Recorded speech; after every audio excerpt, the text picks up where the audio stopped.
Okay, let's give her some cheek color. This is one of the products. This whole thing sounds like I'm trying to sell you this stuff, and I do not have a stake in any of this stuff. So this is by Faber-Castell. Faber-Castell, it's a gelato. Have you ever used those? They're like amazing lipsticks, but for art.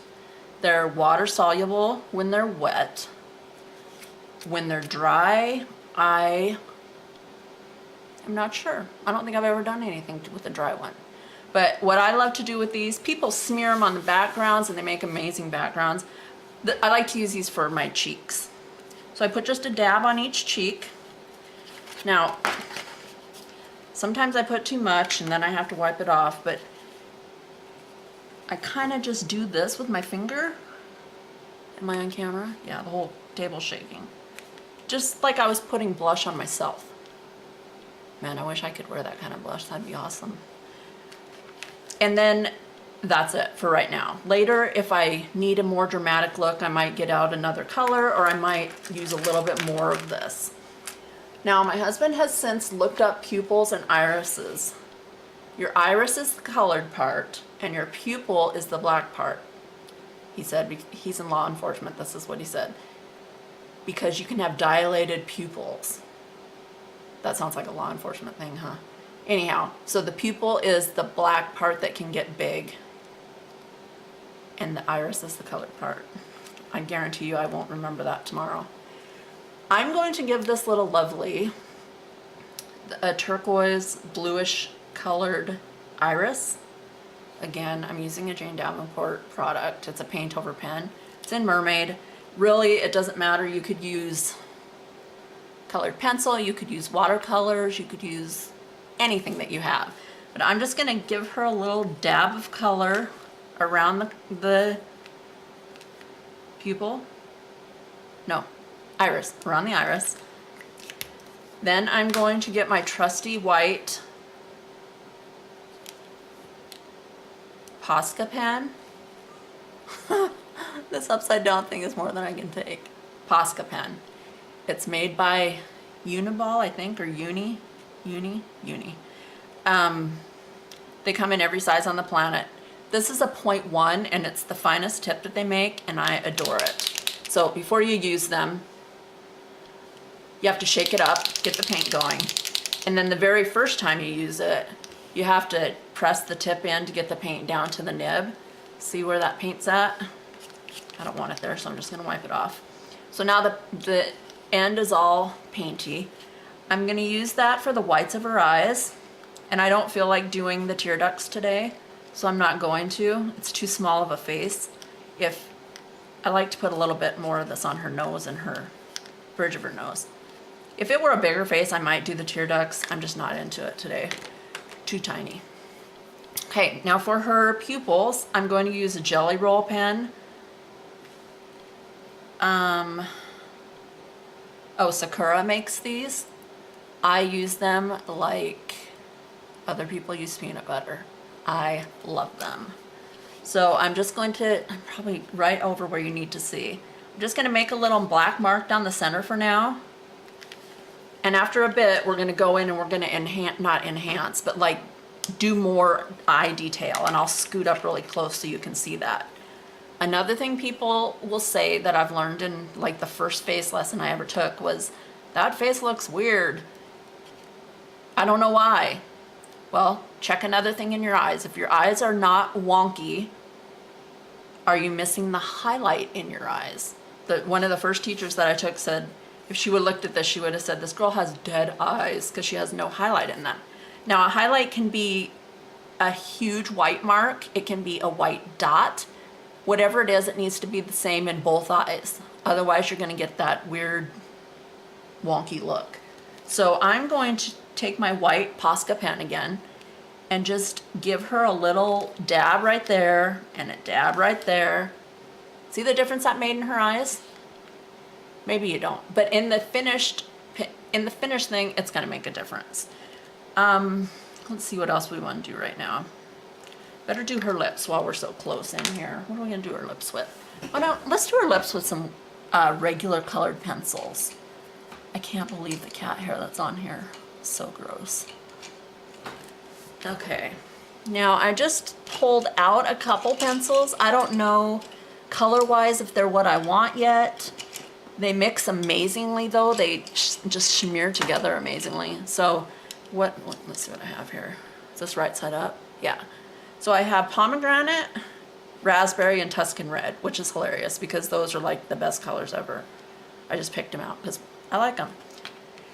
A thing that I've learned about faces is your top lip is usually smaller, like chub-wise, than your bottom lip. So that means your top lip should be slightly darker than your bottom.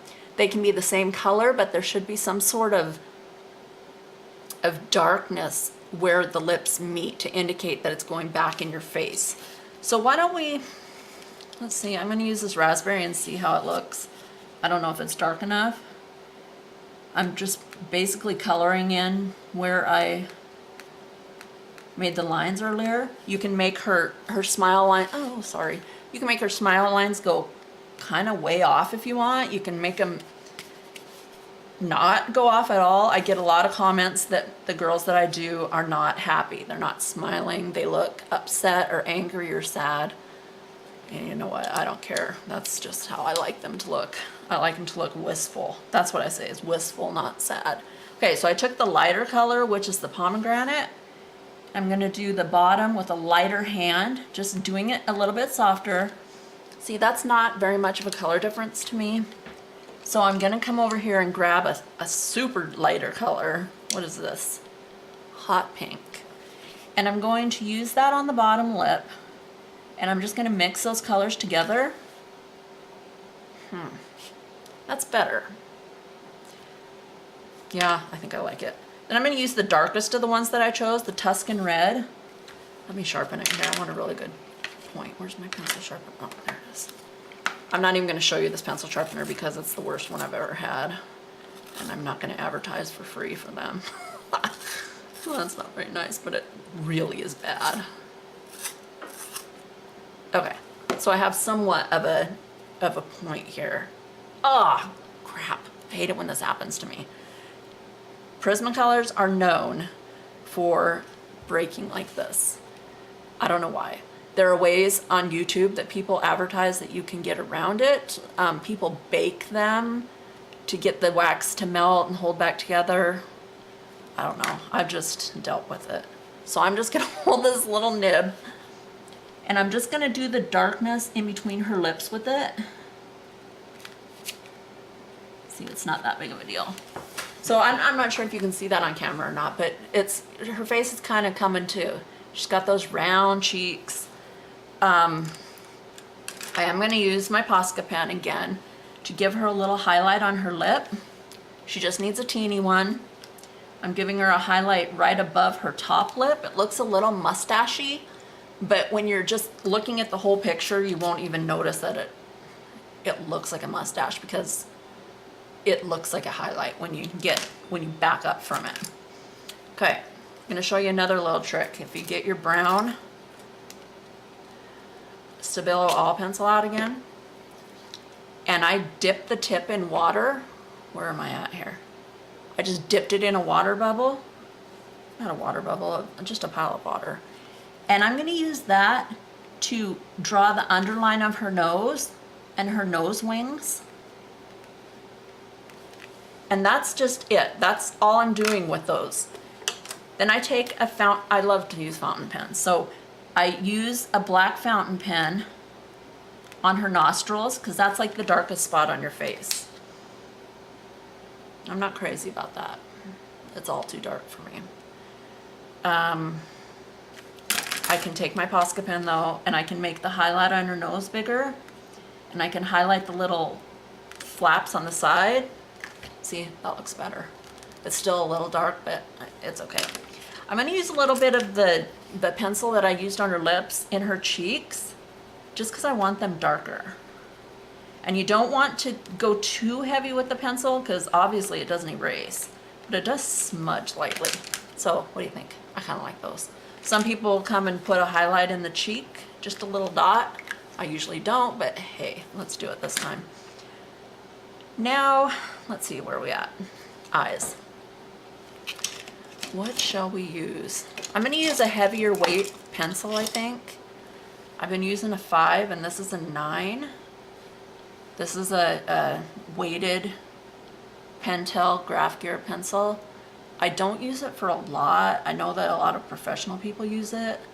It's too, I don't know, it's all right.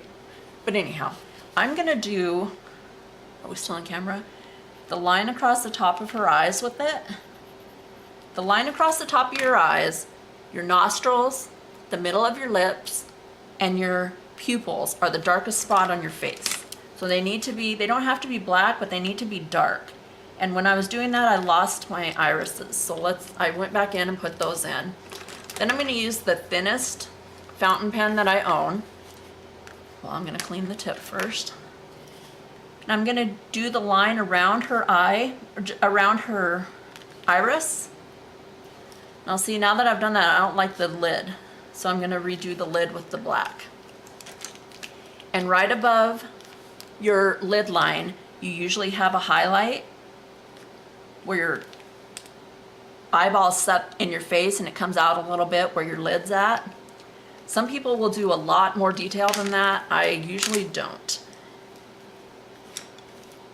Eyebrows, you have to think about what color you're gonna do her hair. Black, brown, green, red, yellow, whatever.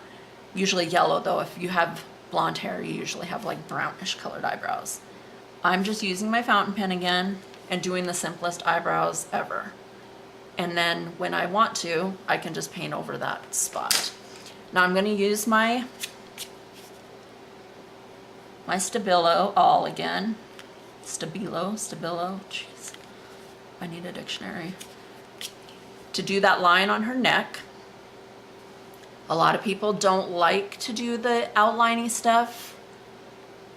I almost habitually do it, I don't know why. It's very cartoonish and I love it. Oh my gosh, I keep going off the screen. I'm sorry. That's what I added right there, was her underneath her chin. So I'm gonna take a break for a second here, get out the colors I wanna use for the background, her halo and her hair and her dress, and then I'll be back in a second.